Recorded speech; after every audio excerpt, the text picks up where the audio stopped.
When my son became friends with Sam, I never imagined that this relationship would lead me into such a tense situation. It all started normally until I discovered something shocking on Sam's mom's Facebook. It was a truth I couldn't ignore.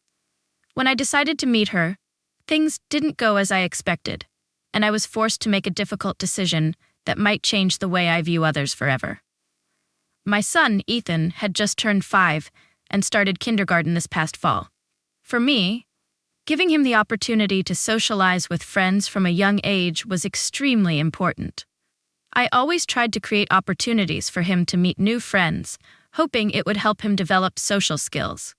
So, when Ethan began attending kindergarten, I paid close attention to each relationship he built, wanting to ensure that he met good friends and got along well with everyone. One of the friends Ethan quickly bonded with was Sam, a boy from his class.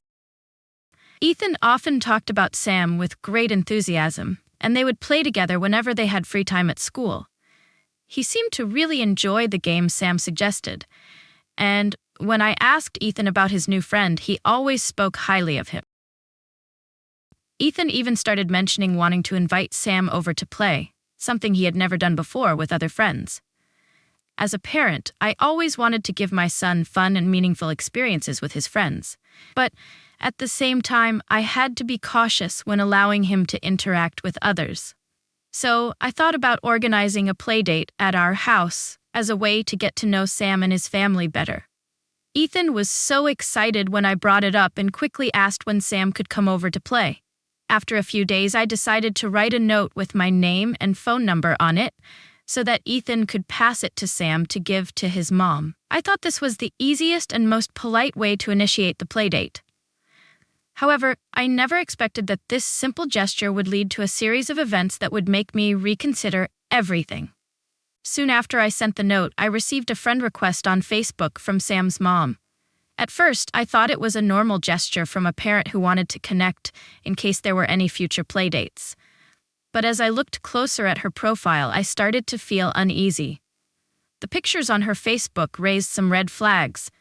She had strange scars on her face, clear signs of picking, a symptom I had seen in people struggling with drug addiction. This made me feel uneasy and suspicious about her situation. Not stopping there, I became more curious and decided to look her up. I searched her name in the county's public records, and I couldn't believe what I found. A long history of criminal charges, drug possession, fraud, theft, battery, and even more serious accusations. This information made my blood run cold, and I started to wonder if I was overreacting. But with what I had just discovered, I felt I needed to be more cautious. After I discovered the troubling information about Sam's mom, I couldn't stop feeling uneasy. While I understood that we shouldn't judge someone based solely on what we see on the surface, what I had found about her past made it impossible not to be suspicious. Her criminal history, including charges related to drugs, theft, and violence, made me feel uncomfortable.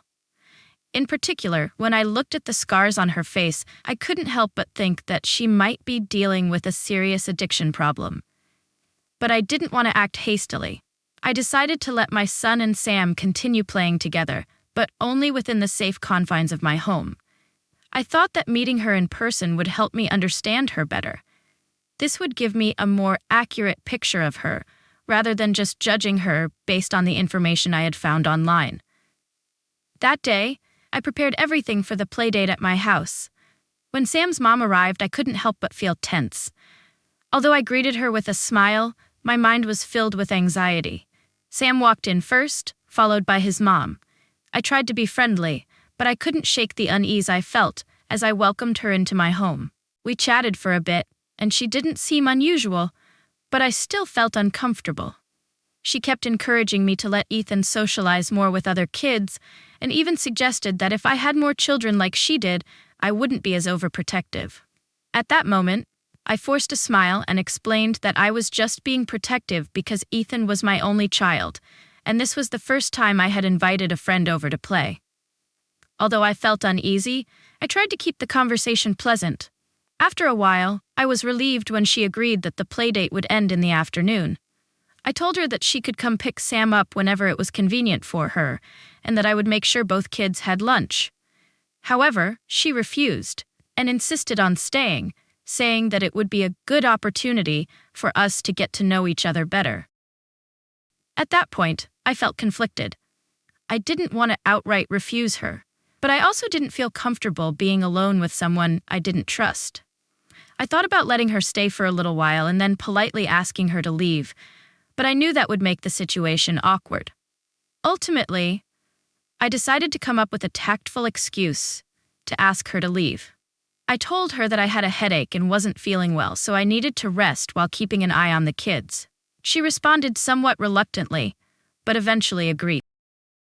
However, I couldn't shake the feeling of tension in the air as she prepared to leave.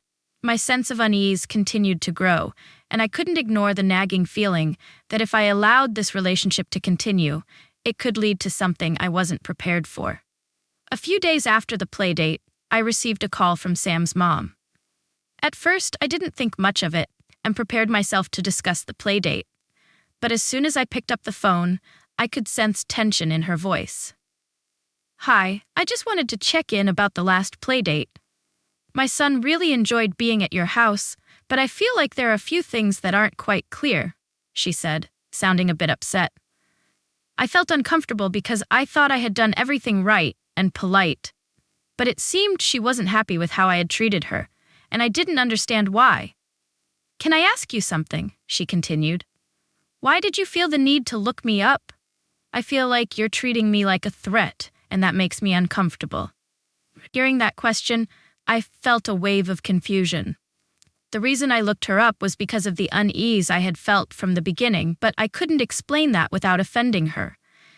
I decided not to share the whole truth and just responded calmly, "I'm just a protective mom, and I want to make sure everything is safe for my son.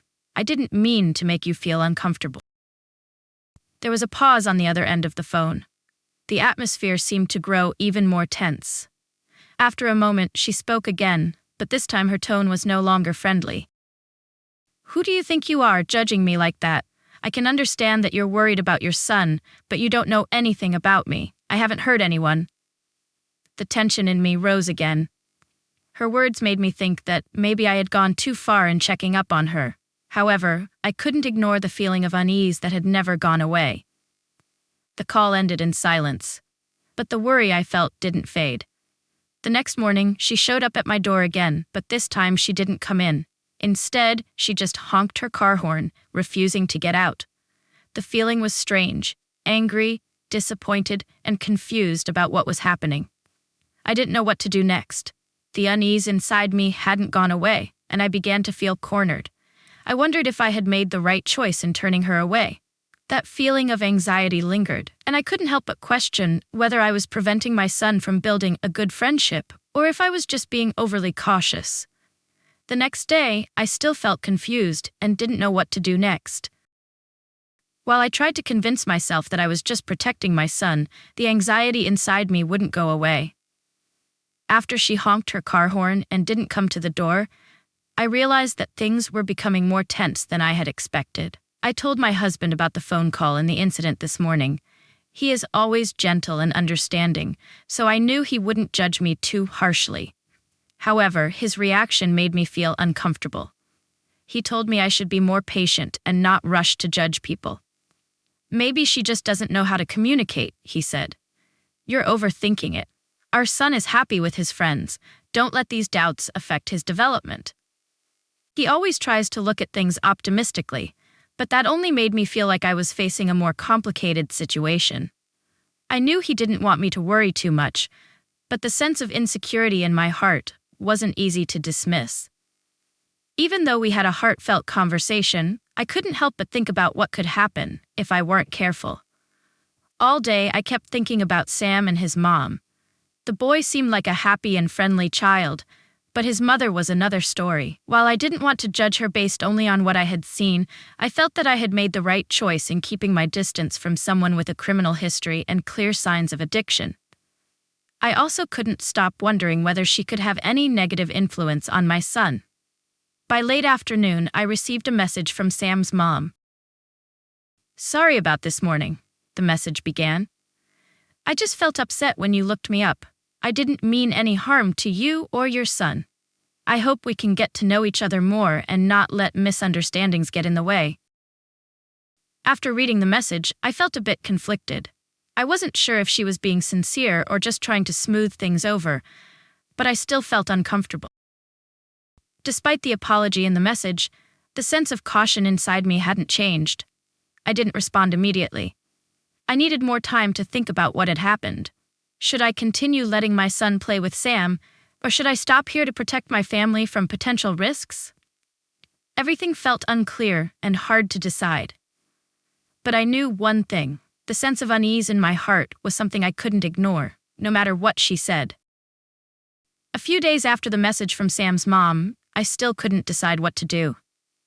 Despite trying to convince myself that I was protecting my family, the anxiety kept haunting me. I couldn't shake the feeling of unease when thinking about Sam's mom. Even though she had apologized and tried to make amends, I still felt like something wasn't right.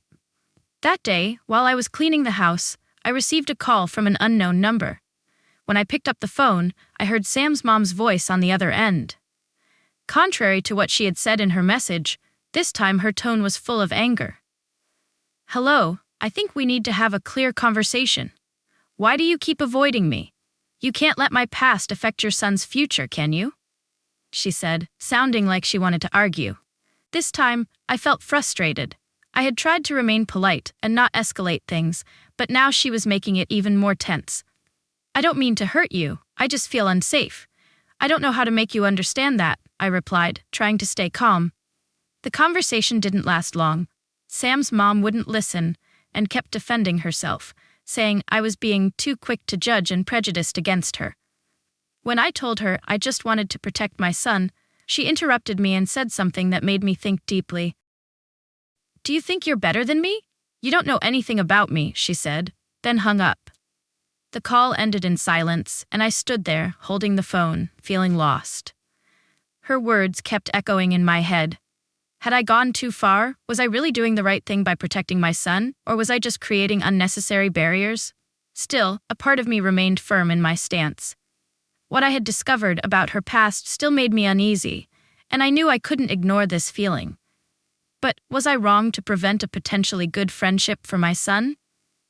That evening, I sat alone in the living room, reflecting on everything. My son was playing in his room and occasionally called me to show me something.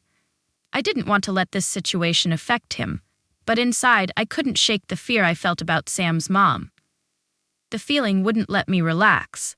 Even though I knew I needed to stay calm for my son, I kept wondering if I was making the right choice, and if not, would I be ready to face the consequences of this decision?